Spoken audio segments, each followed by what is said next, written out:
My name is Randy Bigley. Joining me on the podcast, we're going to talk about the Harvey One-Room Schoolhouse. Mary Lee Miner's with me. Good morning, Mary Lee. Good morning, Randy. That's all right. That's all right. Yeah. So the Harvey One-Room Schoolhouse. First of all, let's ask if people are listening for the first time and they've never heard of it, or they heard of it, they don't know what it is. What is it? Well, Harvey One-Room School is an effort that resulted when members of the Harvey family actually decided that the ramshackle, broken down one-room school that sat on Caldwell Road might be worthy of someone's attention. And a committee at that time was formed, and they did an awful lot of work. Got bricks, got wainscoting, all kinds of donations, flooring, and a building that was wide open with air blowing in and vines crawling up the side. Yeah. It actually housed a piece of farm machinery, but not like highly protected. Yeah. Has become a wonderful, wonderful tribute to earlier education. Sure. Right. Nice. And then they've restored it then, so it's really Yes, nice. we have, Yeah. and it's got the seats. People donated Yeah. those little fold up Right. platform seats, and those were redone, and the floor was redone, and windows are in, and we now have storm windows, in fact, in place. Nice. And Wow. heating. It's like Yeah. we try to do like 4 events a year, and we encourage people to contact us. Classes come out there. Red Hatters used to come. Yeah, Red sure. Hatter groups. Uh-huh. And some of the church groups have come. Some of the people are elderly, but we are on the National Historic Registry, and we also now have, for those that aren't so ambulatory, we do have that graded entryway with, Nice. with the boardwalk. Wow. And we have Yeah. outhouses. We have privies. There you go. See, and I bet the school appeals to all ages, doesn't it? Young and old, right? Yes, that's true. And back then it really Yeah. did too, because in that time it was kind of the social outlet for it was an agricultural setting. Obviously our schools were that.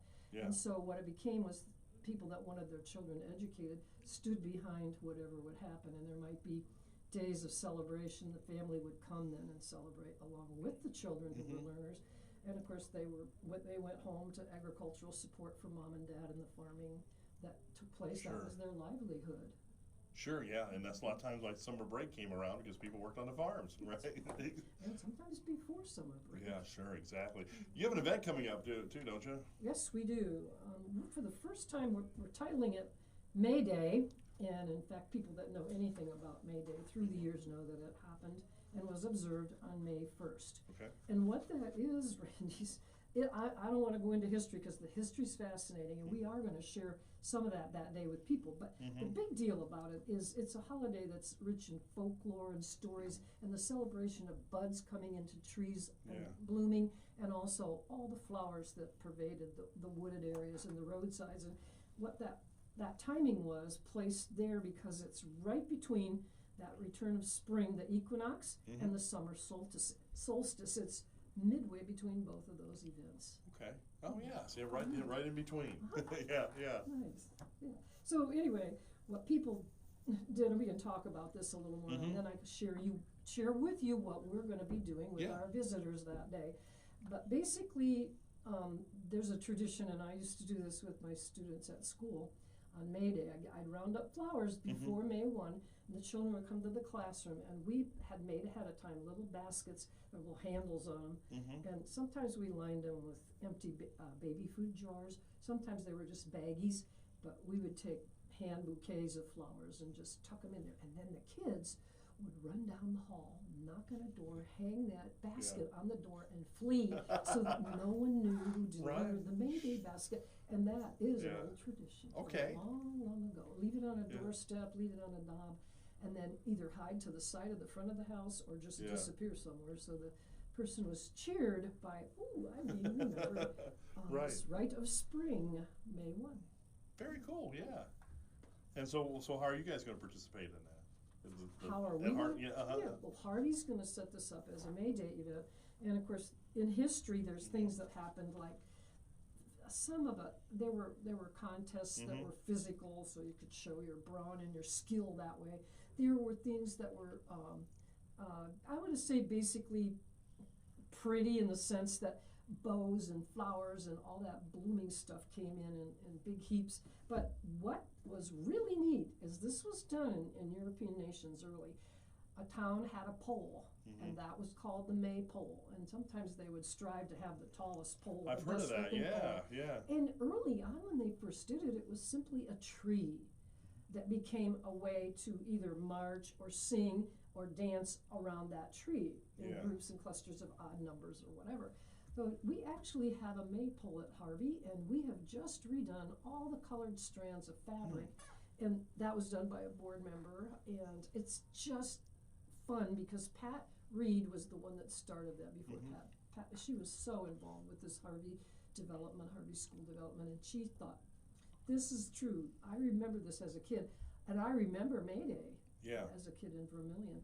I only, the closest I got to the May Queen, because they would elect a queen of that May, was in first grade I got to throw petals before the May Queen walked. It's the closest I ever got to May Queen, but it was fun because that May Day thought locked in your head. So what we're going to do is we are going to conduct maypole dances, if you will, and basically they're a group that heads this way and a group that heads this way, and we go under the cords, the pretty colors of the ribbons, and then we lift ours over the next person. So there's an over and an under going on, and when you watch the pole, it looks woven. Oh wow! It's pretty cool. Yeah. And then you reverse direction, the people holding the ribbon, the band of color, fabric, and they go the other way and unwind. Oh, so it's not complicated at all. We've done it before with crowds, but that's going to be going on repeatedly on May Day because the maypole was a big deal in the history of May Day. Sure. And we're bringing together, I hope, a bunch of things that relate to working with flowers and playing with flowers. And then I want to tell you about a cute little contest right then. Don't let me forget. Okay. We're going to have people potting up pansies to take home because pansies are the flower of the month of April, or May rather. I think it was May. I got that down. I shared that with our committee. So we're going to invest in those in flats, and we'll have those a way for people to take those home in pots, whether we fold in pots and recycle newspaper or whatever. We'll have a little set up for that. So they'll get to take something home all the way. If they go to another table, they may end up making a little comb for their hair. Yeah. And in that comb will be a rosebud and possibly some things that are herbal that have a nice fragrance with them. They're going to be early, granted at May 1, but we're going to have things for them, flowers. That'll be done at another table. Then we're going to do a May Day basket that I spoke of earlier with my students. The same idea. We'll have a pattern that will be all prepared and ready to go. All they had to do is fold it, put the brass fasteners in it, and decide which flowers they want to put in their May basket. Yeah. And then we're going to make country love knots, where simply strands of rope, short and flipped against each other to form two loops. They cross, you wire them, and right in there we were going to have a spray which has satin ribbon loops and some live material. Again, very simple. So as they move around, there'll be 5 stations like this where they are putting together pieces and parts of floral tributes. And they can give them away as gifts for that. Yeah, right. Take it to someone else's home because it'll still be May 1 when we're finished. We thought we'd just go back to some of these earlier things that were simple and keep people moving and involved that way. We will have some music, and I hate to promise just now, but back then they'd go from trumpets to drums, and sometimes other stringed instruments were played. So we're going to see what we're coming up with. We've got our word out, and people are saying yes. So I just rather not. I'd rather hold on it till they come out and they hear the music going on in different spots throughout. And the school will be opened for those that have never come out to Harvey. And it's so odd, Randy, because every time we have an event, somebody will say, "This is my first time." Oh yeah, okay, yeah. We're just like, wow. Yeah. Crawford County's had this, and we draw people from the other side of Columbus. We've had school kids from Kent and Ohio. Not that that's far-reaching, but a lot of people say, "Yeah, I live in Cleveland, and I heard of this, and I came out today to see what all you have here." So we would have people that could break away from our team and talk them through some of the aspects of that educational process. Right. Yeah. Nice. You have a contest coming up, you said, right? Yeah. This will be going on during May Day. We're going to challenge people, and I know that people don't play with dolls anymore, but a lot of us old people have dolls. And this is what the girls used to do in England years ago on May Day. They would dress their dolls. for May Day. Now, Okay. what that would mean for somebody like you go, how do you dress a doll for May Day? Well, because long dresses were worn, that would be something you might want to do. Right. You could also make a little hoop for the head on your doll, and you could, I suppose you could use artificial flowers and make a garland that fits right down like a crown on her head. You could have an artificial bird on her shoulder. I mean, whatever hits you. But we're going to have two classifications for this contest. One for the young people, and I'm not sure what the age will be, but we'll have that's coming out in an article I will write about May Day. But it kind of looks like maybe 1 to 18 young people. Right. Okay, right, the right. girls. And then starting around 18, 20, right in there, to us ancient ones that may have dolls. We're rounding up wagons. We're going to pull the dolls around on the wagons. We're not going to have a Queen of May. We really want people to come out there and kind of have fun. Yeah. And so if you have a doll tucked away somewhere in a suitcase or closet shelf, get her out or him. Yeah. And dress them for May. Because men, they were counterparts of men. And over the years, people would take different flowers and dress them like their hat would be blossom. They would maybe even have wings on them. And men got into it too. Yeah. And a couple pieces that alluded to men of green. And he was just decked in green, and he looked like he had foliages all over him. Maybe an early camo outfit. I don't think so. But anyway, something like that to pull the men in. But we're going to set up, hopefully, archery, because that's a dream. We want to have one physical contest there that might draw a few of the boys and men into it. Because, men go, oh, frou-frou flowers, and I don't have a doll.